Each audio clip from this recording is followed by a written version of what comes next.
Terima kasih untuk Pak Niko dan Pak Samuel telah memberi saya kesempatan untuk memberikan bantuan kepada ini. Terima kasih Bapak, terima kasih Pak Samuel. Ya, saya juga memperkenalkan juga. Ya, kata orang apa kalau tidak kenal tidak saya Pak, tidak kenal tidak dekat. Ya, saya juga memperkenalkan nama saya Rudi. Saya tinggal di Cengkareng, Gembala Cengkareng juga. Nah, saya mempunyai seorang istri, 2 orang anak. Itu perkenalan saya, mungkin dari kenal. Nah, ini saya juga mungkin kesaksian dulu dah sebentar, karena Ibu tadi juga kesaksian hampir mirip-mirip dengan saya juga kesaksiannya.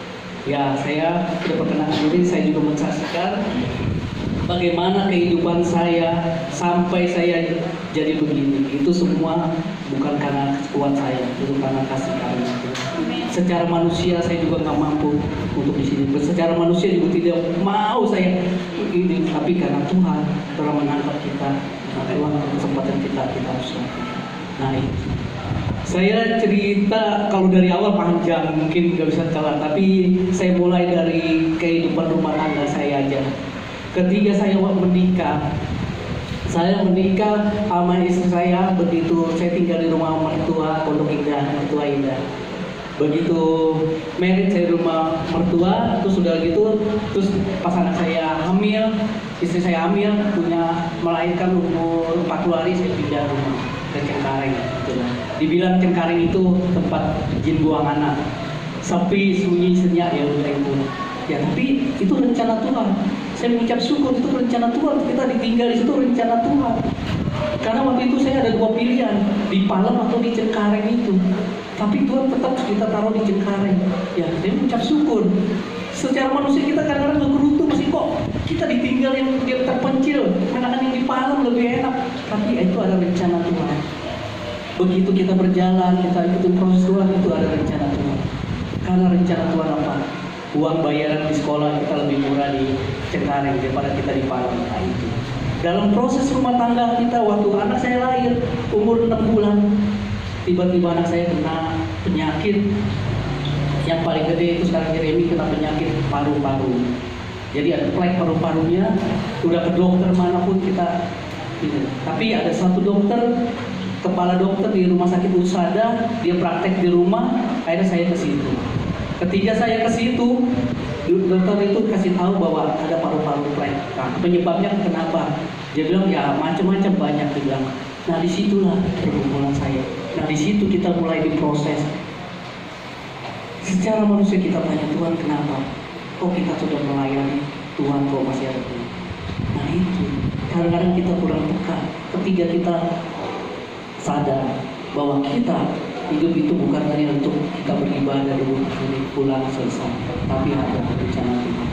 Ketiga, anak saya sakit itu, saya masih kerja, dari Cengkareng ke Sunter, tapi Tuhan ingatkan saya harus setia yang kecil. Saya ingat dari situ, saya lakukan, saya mau Tuhan, saya lakukan dulu. Secara manusia kita udah kurang, tiap bulan anak kita udah ke dokter, bahkan disuruh per bulan. Nah di situ kita melakukan dengan setia di perbulan. Dalam perbulan itu pun saya tulis kagak pakai nama, no name. Saya tulis NN, no name. Saya kasih dengan setia, tapi Tuhan itu yang ajaib. Ketika kita setia perkara kecil, kadang-kadang kita manusia, Tuhan, kita kan untuk sebulan aja untuk biaya. Setiap bulan yang saya udah berobat ke dokter, untuk kebutuhan aja kita kurang. Waktu itu gaji saya 2,5 juta, kurang Tuhan. Apalagi kita disuruh perbulan. Tapi itu rencana Tuhan yang itu. Ketika kita melakukan apa yang Tuhan katakan, kita melakukan dengan setia, Tuhan membuat kita. Apa yang Ibu bilang katakan, tidak pernah di kita, tidak pernah kita lihat, tidak pernah kita, itu kan Tuhan setia. Ketika berjalannya waktu, kita setelah dokter itu setiap bulan sekali ke dokter itu, akhir dokter bilang, karena kamu saya tahu, saya nggak minta Pak, ya udah, sekarang untuk anak kamu biaya dokternya free. Bahkan dokter itu kasih kayak duit kalau anak saya suruh cek ronsen lagi atau apa dikasih duit. Nah itulah kemurahan Tuhan. Karena berkat itu bukan materi, berkat itu juga kesehatan yang utama untuk kita. Ketika kita setia melakukannya, Tuhan, dokter itu yang mau kita bebas bayar. Secara manusia mana mau dokter kita periksa nggak gratis bayar, bahkan kita dikasih duit. Saya nggak minta kurangin atau apa, tapi itu Tuhan kita yang luar biasa. Kehidupan kita ketika kita setia di dalam jalan. Tuhan melengkapi kita, anak kita sampai hari ini sehat-sehat semua. Nggak pernah ada satu pun masuk rumah sakit. Nah, itulah pernyataan Tuhan. Ketika kita setia, ketika kita melakukan yang itu perlu disediakan semua. Itulah masalah yang kedua juga masalah rumah. Waktu itu rumah saya juga masih standar, bahkan temboknya kalau dipegang begini udah kayak garam. Kita kadang-kadang duduk aja sebelah ketok-ketok apa udah pasir turun dari tembok. Nah itu pergumulan saya dengan istri saya. Ketika kita berkeluarga, berkumpul memuji Tuhan, meminta Tuhan berikan. Saya kagak ada sama kayak ibu itu, kagak ada duit untuk membangun rumah. Di tabungan pun kagak ada. Tapi ketika kita untuk melakukan, karena dibilang iman harus melakukan tindakan. Kalau kita bilang bertindak dan melakukan sama aja. Ketika saya mau betulkan rumah, renovasi rumah, saya tanya tukang berapa duit untuk betulin aja. Itu 70 juta. Wow, saya bilang kagak ada duit. Saya kagak jadi. Tapi rencana indah Tuhan. Ketika kita melakukan, kita bekerja untuk Tuhan yang melakukan itu. Tiba-tiba saya ketemu teman yang lama, nggak tahu dia punya toko bangunan. Akhirnya apa? Oke, kalau kamu mau betul-betulin ambil bangunan itu tempat saya. Itulah orang itu pun bukan seiman dengan kita. Orang itu orang dari muda. Tuhan bisa menempatkan siapapun dari manapun di luar, bukan dengan lingkungan kita. Tuhan udah siapkan rencana yang indah. Ketika Tuhan menyaksikan orang itu, saya bilang, ya udah, bagaimana? Saya bayar Tuhan. Enggak usah, katanya, kamu pakai dulu aja. Akhirnya saya bergumul lagi mesti kayak apa rumah rencana yang kita bikin. Ya, kita sepakat di atas yang kita akan bikin kebun obat untuk memberkati. Nah itu, sampai sekarang terjadi potongan. Rumah itu jadi sekitar tahun 2017. Sebelum saya keluar dari rumah itu juga pun saya bilang, untuk ngontrak dulu, karena rumah itu dibetulin total kan harus kita keluar dari rumah itu kita ngontrak. Nah, kontrak pun istri saya juga udah bilang kita dapat di blok E katanya. Saya bilang nggak mungkin Bang, itu blok E udah padat. Dia bilang kagak ada satu, saya udah keliling itu kagak ada satu rumah. Tapi istri saya nggak kuat. Dia bilang saya yakin dapat di blok E. Ya udah kita doa aja. Saya kadang-kadang memang suka begitu, tapi ya istri saya begitu yakin, ya udah kita doa aja. Tiba-tiba ketemu betul orang di blok E. Tiba-tiba yang punyanya datang, dia mau betulin itu rumah, ternyata rumahnya itu nggak dibetulin. Untuk saya dikasih 3 bulan dulu sampai untuk betulin itu. Nah itulah ajaib Tuhan kita, itulah Tuhan kita yang luar biasa. Ketika kita setia, begitu perkara-perkara Tuhan tak siapkan semua. Sehingga rumah saya terjadi ya kayak sekarang Pak Niko, Pak Samuel udah lihat sendiri. Saya di rumah saya juga kayak begini juga dibuat untuk gereja. Nah itu dia. Tadinya bukan gereja, itu untuk burung, itu gantungan burung. Tapi udah rencana Tuhan untuk gereja, ya udah. Itulah perjalanan hidup saya yang Tuhan sertai. Tuhan itu ketika kita setia. Nah di sini kita akan masuk dalam kebenaran firman Tuhan.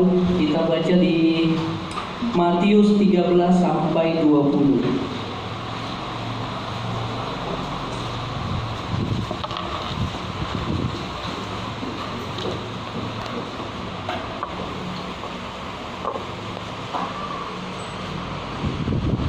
Yang sudah dapat, saya baca yang ganjil, saudara baca, bapak ibu baca yang benar.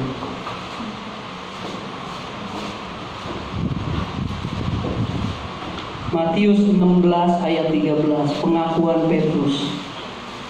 Ayat 13. Setelah Yesus tiba di daerah Yerusalem Filipi, ia bertanya kepada murid-muridnya, kata orang, siapakah anak manusia itu? Jawab mereka, ada yang mengatakan Pembaptis, ada juga yang mengatakan Elia, dan ada juga yang mengatakan Yeremia atau seorang yang mengatakan ini. Lalu Yesus bertanya kepada mereka, tetapi apa katamu? Siapakah aku ini? Maka jawab Simon Petrus, engkau adalah Mesias, anak Allah yang hidup.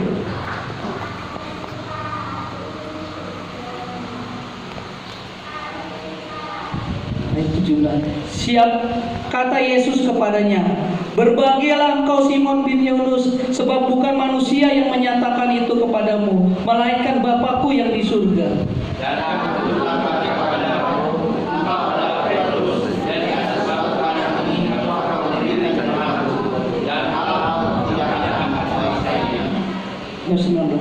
Kepadamu akan kuberikan kunci kerajaan surga. Apa yang kuikat di dunia ini akan terikat di surga, dan apa yang kulepaskan di dunia ini akan terlepas di surga.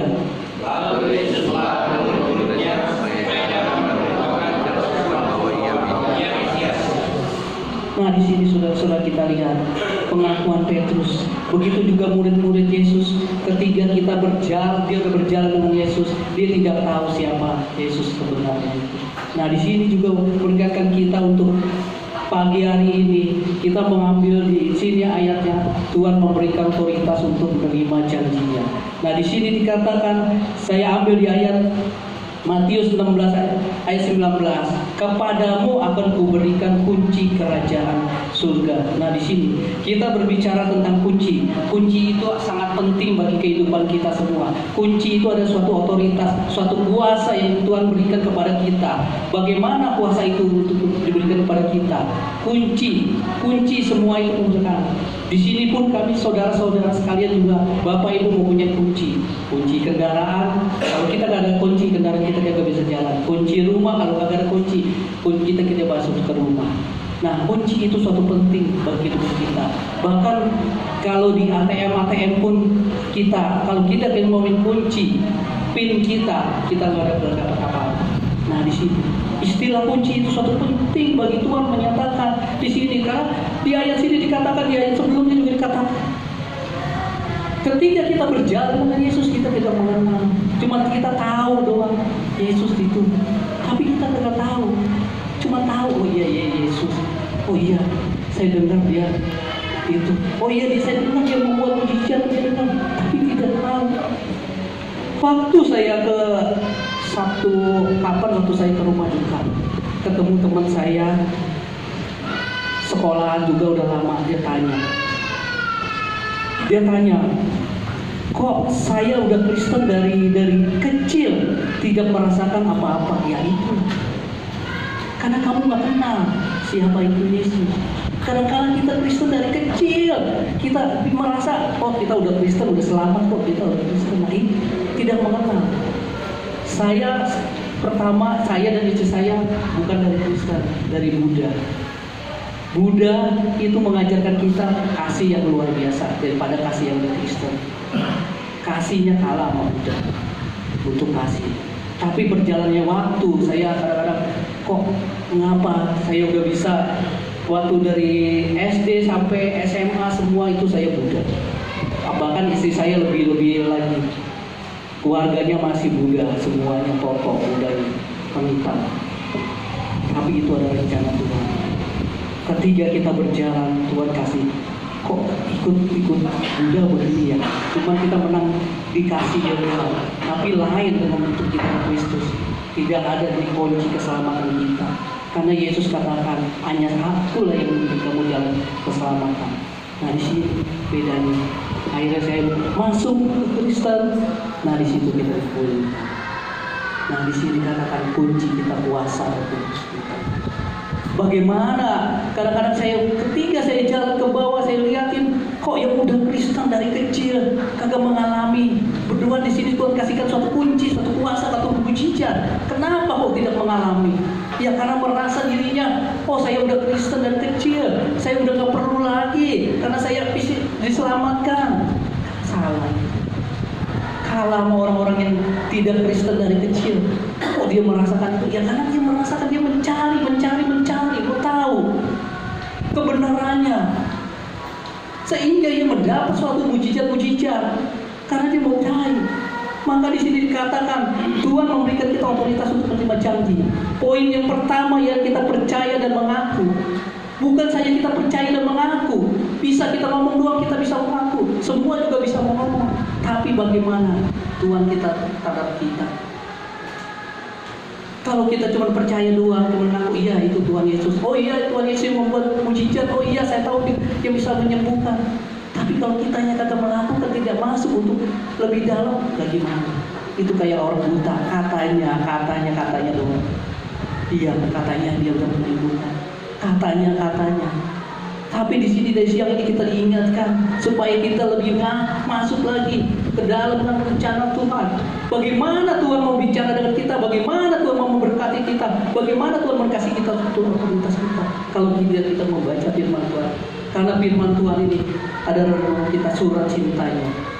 Bagaimana bila seorang itu anak muda sedang pacaran, sehari aja atau sejam aja kagak telepon atau apa udah gelisah. Ada nggak hati kita seperti kayak ini? Kita rindu akan kepada firman Tuhan. Apalagi sekarang kita lihat virus corona yang lagi merebak. Kok kita kalah anak Tuhan sama virus? Tuhan kasih kita kuasa yang luar biasa. Kenapa kita kok kalah? Takut sampai internasional, sampai wow, virus luar biasa. Semestinya kita sebagai anak Tuhan, Yesus yang luar biasa. Karena virus kagak ada ya, karena di dalam darah Yesus ada kuasa. Bahkan di Mazmur 91 juga ayat 5-7 dia menyatakan Tuhan udah menjagai kita semua Tuhan. Tapi mengapa kita sekarang anak kepercayaan anak Tuhan Yesus masih ada takut? Wajar kita kalau masih ada takut, karena khawatir, karena kita masih manusia. Tapi jangan kekhawatiran kita, jangan ketakutan kita melampaui iman kita. Bagaimana kuasa Tuhan bekerja untuk kita? Kalau melebihi semuanya. Maka di sini dikatakan poin yang pertama yang mengaku dan percaya. Bagaimana kita percaya? Kita masuk ke dalamnya. Karena ketika kita percaya, ketika kita dibaptis dalam nama Tuhan Yesus. Tapi jangan sampai di situ saja. Karena baptisan itu bukan untuk menyelamatkan kita. Karena baptisan itu suatu tanda bahwa kita dimeteraikan, bahwa kita sudah diberi kuasa. Bagaimana kuasa yang Tuhan berikan kepada kita ini kita pergunakan. Kalau Tuhan sudah berikan kuasa kepada kita, kita tidak pergunakan, rugi saudara-saudara. Rugi. Tuhan sudah berikan kita. Ketika kita mengaku, kita percaya Tuhan kasih kuasa yang full, bisa menginjak kepala jengking kita. Kita udah kasih kuasa. Karena kita kuasa yang kita kasih itu kita lemah, kita gak kuat. Tuhan kita kasih, bahkan Tuhan kita ciptakan dari kecil pun kita udah sebagai pemenang. Tapi dalam mengikuti Tuhan Yesus kok kita banyak kalahnya. Kenapa? Ya karena inilah satu kunci kita. Firman Tuhan. Kita bisa mengatakan kita setia dengan firman Tuhan, kita percaya, tapi kita tidak baca firman Tuhan. Tidak baca Alkitab ini sama aja. Karena inilah firman yang menguatkan kita. Ketika kita ada masalah, firman ini akan dibiarkan. Ini juga saya mengalami Bapak Ibu. Ketika saya juga waktu itu duduk di sini sama-sama begitu kita komitmen, ya kalau saya komitmen nih akan baca firman ini dari awal sampai akhir. Itu pun banyak gangguannya. Ya tanggunglah, ini udah akhir bulan, nanti awal tahun lah kita mulai dari awal, enak setahun habis gitu. Begitu terus. Kalau enggak kita ambil kesempatan, ambil komitmen langsung, enggak, jangan tunda-tunda, selamanya begitu. Karena saya sendiri ngalamin. Saya sama istri saya mengalami, dia memang kita rencana baca Alkitab mulai, tapi kagak jadi-jadi. Tapi ketika kita mulai komitmen, oke, malam ini kita jalanin itu. Kalau kita tunda-tunda, oke, kita nanti aja, itu nggak bakal terjadi. Karena saya yang merasa saya udah coba. Tapi ketika kita ambil komitmen, oke, kita setiap malam itu jalan. Memang permulaan itu suatu masalah, permulaan itu suatu pergumulan. Tapi ketika kita sudah mulai masuk, ketika kita mulai melakukannya, enak saudara-saudara. Memang baca firman Tuhan pertama, emang kita gagal ngerti, nggak masalah. Baca firman Tuhan pertama kita habis kita ngerti, nggak masalah. Karena Tuhan katakan yang penting kamu baca dulu. Baca kedua baru mungkin ada satu ayat atau apa disikapan di pikiran. Baca ketiga kita baru mengerti semua. Kayak di Lukas juga tentang penjara manusia menjadi orang itu. 3 kali saya baru mengerti atas keberitahuan Tuhan. Itu Tuhan, Simon yang udah capek begitu, lelah, udah dari semalam mencari ikan tidak dapat apa-apa. Enaknya pulang udah capek dia tidur, tapi dia kasih fasilitas perahunya kepada Tuhan Yesus, dia kasih dan dia taat. Secara manusia mana mau, Yesus tukang kayu, dia nelayan, udah kawakan, mana mau. Dia udah semalaman karena dia taat. Siang itu pun, siang suruh mendebar jalan siang itu nggak mungkin lah ikan ada siang. Tapi ketiga taat, nah ini ketiga kita mau taat, ketiga kita mau taat ikuti rencana Tuhan. Nah Tuhan. Tapi kita ingat, kita lihat juga waktu Simon Petrus dia dapat berkat ikan yang luar biasa. Secara manusia kita ikut Tuhan, dapat berkat banyak. Kita hitung dulu berapa satu perahu itu ikan yang ada. Kita hitung, kita jual dulu baru kita ikut Tuhan Yesus.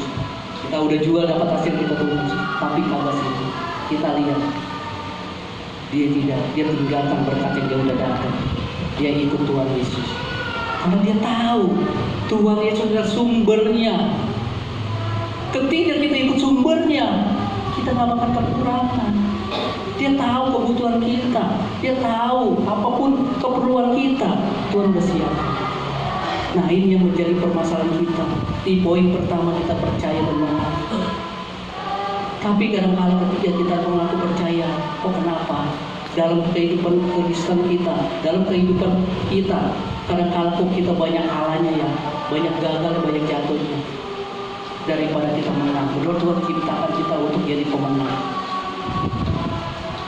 Ketiga kita sadar, ketiga kita tahu itu proses Tuhan. Nah di sini Tuhan mau proses. Poin yang kedua bukan hanya kita percaya, tapi kita juga bersekutu dengan Tuhan. Masuk lagi rencana, lebih tahu apa maksudnya. Karena rencana Tuhan, Tuhan senang akan firman Tuhan. Renungkan firman-Mu siang dan malam. Ketiga kita berdoa, permasalahan yang ada, Tuhan akan beri kita kekuatan. Bagaimana Tuhan akan memberi kita kekuatan? Bagaimana Tuhan akan memberikan kita jalan keluar?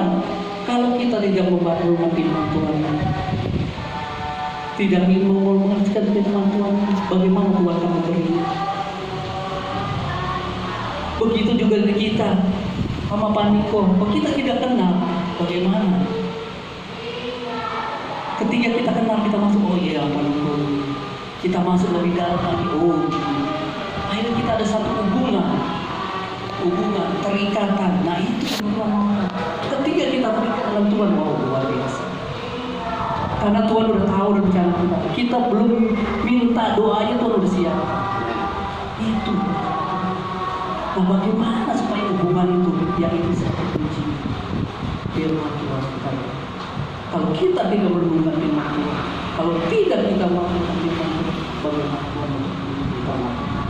Karena dalam firman Tuhan, apapun yang kita lakukan, apapun yang kita perbuat, Tuhan lebih dulu.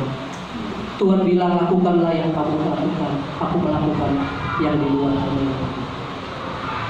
Nah, ini firman Tuhan ini Tuhan mengatakan. Bukan saja kita percaya bersekutu, tapi iman kita juga bertumbuh. Bagaimana iman kita bertumbuh? Ya ini ketika kita membaca firman Tuhan, kita bersaksi. Karena iman tanpa perbuatan, iman tanpa tindakan mati. Kayak teman saya waktu itu juga pas dari kampung ya atau mana mau ke mall, dia lihat pintunya tertutup. Nah di sini dia lihat pintunya tertutup. Selamanya kalau dia tidak bertindak, pintu itu tidak akan terbuka. Itu suatu ilustrasi, kita lihat suatu pintu di mall, dia lihat selamanya pintu itu pun tertutup. Tapi ketika kita melakukan tindakan, pintu itu terbuka sendiri. Nah itulah ibarat. Kalau tidak kita mulai melakukan, bagaimana Tuhan bertindak untuk kita? Itu melakukan, kayak saya melakukan di rumah saya. Kalau saya gagal tindak, bagaimana rumah itu bisa terjadi?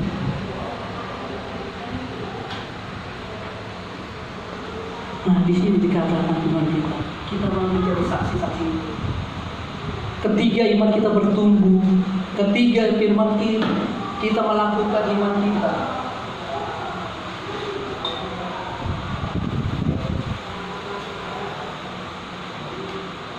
Kita bertumbuh menjadi kekuatan iman kita. Bukan iman kita iman anak kecil lagi, yang kadang-kala sedikit aja kena, sedikit aja udah